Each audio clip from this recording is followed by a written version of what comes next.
ថ្ងៃនេះពួកយើងមកទស្សនា USS Midway Museum ដ៏ល្បីមួយនៅទីក្រុង San Diego ពួកយើងបានឆ្លងកាត់ស្ពានដ៏វែងនេះហើយពួកយើងមានភាពរំភើបខ្លាំងមែនទែនតែបានចូលមកទស្សនានៅខាង island ដែលគេមានmarine នេះបងអូន Island អូន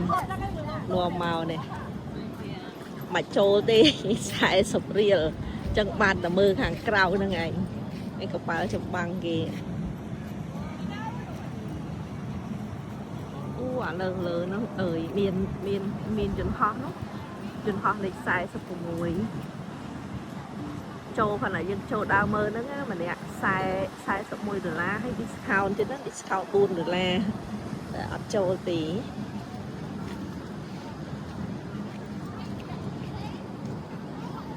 សុខញៀវទៅចោះឲ្យគេឲ្យចតឡានតា3ម៉ោងហើយចត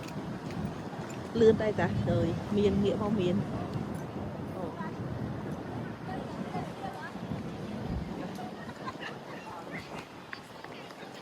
ចាំមើលលឿនអីគេ last day of vacation ណាបងអូនទៅមកម្សិលមិញគេទៅមកលេងជាមួយបើបានមកយប់ដែរនាំហួចទឹកហួចអីហើយប្រឡំឡើងថាមកលេងមើលស្ពាននេះមើលអូអានោះបែគេអង្គុយហូបអីនៅក្នុងនោះបងអូនអង្គុយហូបអីមួយថ្លៃណាស់រេស្តូរ៉ង់អាកៀងអូនេះកន្លែងវីរៈនារីវីរៈបុរសគេ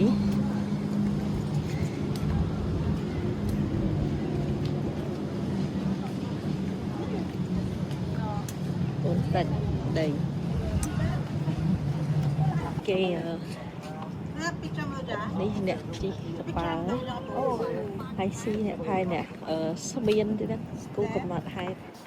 នៅខាងនោះកន្លែងស្អីស្អាតអត់នៅចុងនោះឥឡូវមកដល់ខាងនេះដើរមើលគេលក់អីវ៉ាន់តាមអូយមួកស្អាតដល់ហើយអូនមួកស្អាតម៉េះទៅមួកស្អាតហាមិនចឹងន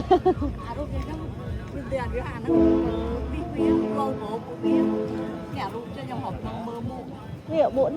កនេះហើយកបោនេះស្អាតតែអាហ្នឹងស្អប់តែស្បែកវាមិនបានយូរអូអានេះ San Diego មួយម៉ានណា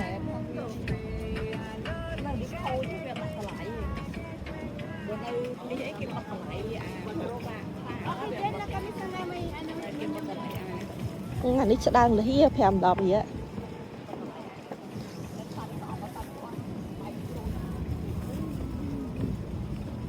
អាដៃនឹងបាយនេះស្អាតអានេះពោតដូចលុយម៉ានេះហ៎អានេះម៉ានេះអូអានេះស្អាតហ្នឹងហ៎បន្ទូដែលចាក់កាត់ពី5-10រហូតនេះ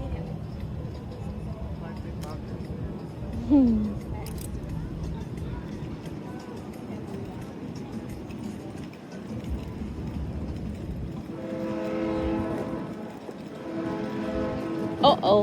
Boon, you hear that? You hear the ship? Hopefully, vậy phải không? I like the down with jobs này à say cái đuổi ván tam lời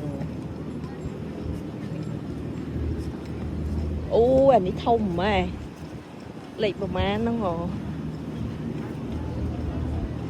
nè tại thằng nó quay nữa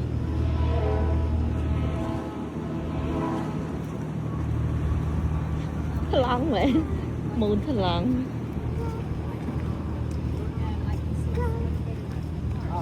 cái đầu mày màn được kể tới ngày đi hả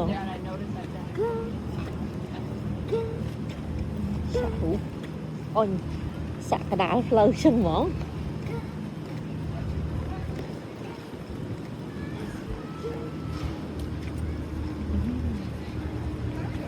mỏ cái tàu mỏ xa mà ôi xa nữa nè bạn đừng vô ơi bóng thọt đấy